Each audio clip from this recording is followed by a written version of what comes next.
When flowers fade in the garden. Heavenletter number 4605. July 4, 2013. God said, "From whence did the idea come that life on earth is to be full of stress and strain? Who says that life on earth must include suffering? Must what seems like suffering have to be suffering? When flowers fade in the garden, you take it as a matter of course. You do not weep for flowers that go to ground for the winter only to rise again in spring. And, yet, when your friends and family go to ground in what is called death, it is a given in the world that you will mourn, your heart will ache. It feels as if a dirty trick has been perpetuated on you. You insist that your loved one's body is to live forever when, all the while, your loved one's souls never cease.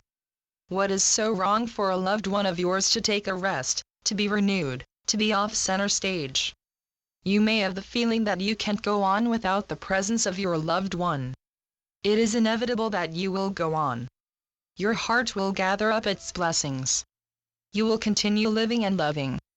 In the world, you have learned to mourn. It has become expected of you. Have other expectations. When you come down to it, you no longer have to think that bodies are really to live forever. It is a given that souls live forever. No matter how much you may love a loved one's bodily presence, your living and loving are not dependent upon another's bodily presence. You are all eternal. So, then, why must bodily loss hold sway as the end-all, be-all? Time does not march on. Souls do. Souls do not fluctuate. Souls are steady, full course ahead. Your life and your happiness are not dependent upon anyone else. You think so, yet you do not have to think so. Because a loved one has taken a breather from earth, life does not have to incur suffering. Life is eternal, regardless of where life takes place at any given moment. You have the freedom to love and to live. Bless your loved ones who take a journey ahead of you. Their life continues. They don't leave you. Only their bodily form has dropped away. So essential does their bodily presence seem to you. So important, so necessary the body seems to you, yet the body is a flash in the pan. Bodies don't survive. Souls do, and souls enjoy. You are soul. Everyone is soul. There is every reason to free your loved ones to their good and free yourself from holding back your love for fear that, sooner or later, love hurts. Love is not intended to incur heartache.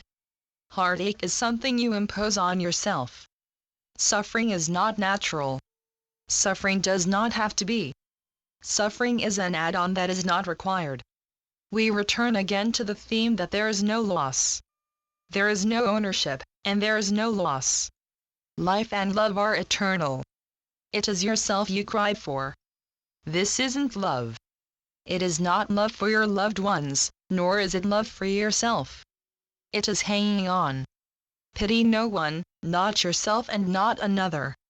Do not think that life is cut short. There is no end to life. There is end to the physical. The physical is not everything. The physical, no matter how essential it seems to be to you, is a passing phase. When the physical takes a pause, life is renewed. Life is a continuum. It cannot really be called the forever after. It is the forever now. A form changed. Form is just a form. You do not have to mourn. Be glad your loved ones are alive in another dimension where happiness reigns, and there is no thought of suffering. Suffering is a man-made thing. You are not made to suffer. It is not noble to suffer. You don't have to. There are no goodbyes. There is eternity. Heavenletters.org